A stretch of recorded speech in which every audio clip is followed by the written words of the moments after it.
والسلام على سيد الأنبياء والمرسلين أما بعد.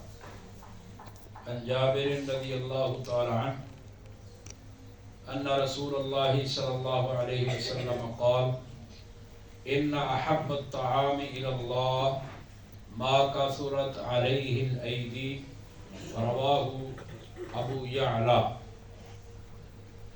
سیدنا جابر بن عبداللہ رضی اللہ تعالیٰ عنہ بیان کرتے ہیں، نبی کریم صلی اللہ علیہ وسلم نے ارشاد فرمایا: ان احب الطعام الی اللہ، کہ اللہ رب العالمین کو سب سے محبوب کھانا، اللہ تعالیٰ کو سب سے زیادہ پسندیدہ کھانا، ما کثرت علیہ الایدی، وہ ہے جس کھانے میں ہاتھ زیادہ ہو.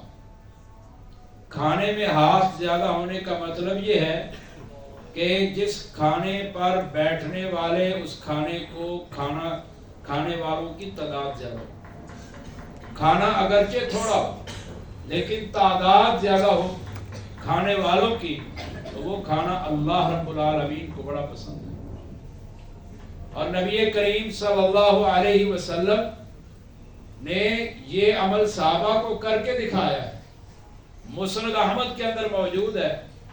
سیدنا انس بن مالک رضی اللہ تعالیٰ بیان کرتے ہیں، فرماتے ہیں: ما جمع عند رسول اللہ صلی اللہ علیہ وسلم غداء ولا عشاء من خبز ولحم الا على ضفافین.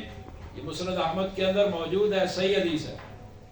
نبی کریم صلی اللہ علیہ وسلم کے صحابی انس بن مالک فرماتے ہیں، جنہوں نے 10 سال پیغمبر صلی اللہ علیہ وسلم کی خدمت کی ہے، 10 سال، وہ فرماتے ہیں کہ جب بھی آپ علیہ الصلوۃ والسلام کے سامنے صبح یا شام، دن کا کھانا یا رات کا کھانا، جب بھی آپ علیہ الصلوۃ والسلام کے پاس گوشت اور روٹی دونوں اکٹھے جمع ہو جاتے ہیں، گوشت اور روٹی صبح یا شام، صبح کے کھانے میں یا شام کے کھانے میں جب اکٹھے ہوتے تھے دونوں، تو آپ علیہ الصلوۃ والسلام وہ کھانا تھوڑا بھی ہوتا تھا، اس کے باوجود اپنے صحابہ کو ساتھ بٹھا کر کھاتے تھے.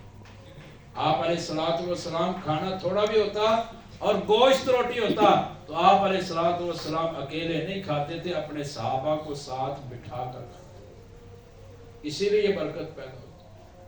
سیدنا ابو ہریرہ رضی اللہ تعالیٰ عنہ فرماتے ہیں کہ صفا کے اندر مدینہ یونیورسٹی کے جو طلبہ ہیں، آغاز والے طلبہ، صحابہ کرام صفا یونیورسٹی میں پڑھنے والے، ان میں حضرت ابو ہریرہ بھی شامل ہیں. وہ فرماتے ہیں کہ نبی صلی اللہ علیہ وسلم کے پاس دودھ آتا تھا، دودھ کا ایک پیالہ، تو وہ 60 اور 70 صحابہ کرام کو ایک پیالہ ہی کفایت کر جاتا تھا، صرف ایک پیالہ. وہ اکٹھے بیٹھ کر کھاتے تھے، مل کر کھاتے تھے. تو اکٹھے بیٹھ کر، مل کر بیٹھ کر کھانے میں برکت ہے.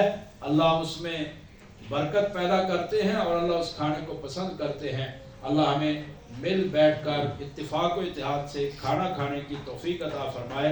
سبحان ربک رب العزت عما یصفون وسلام علی المرسلین والحمد للہ رب العالمین.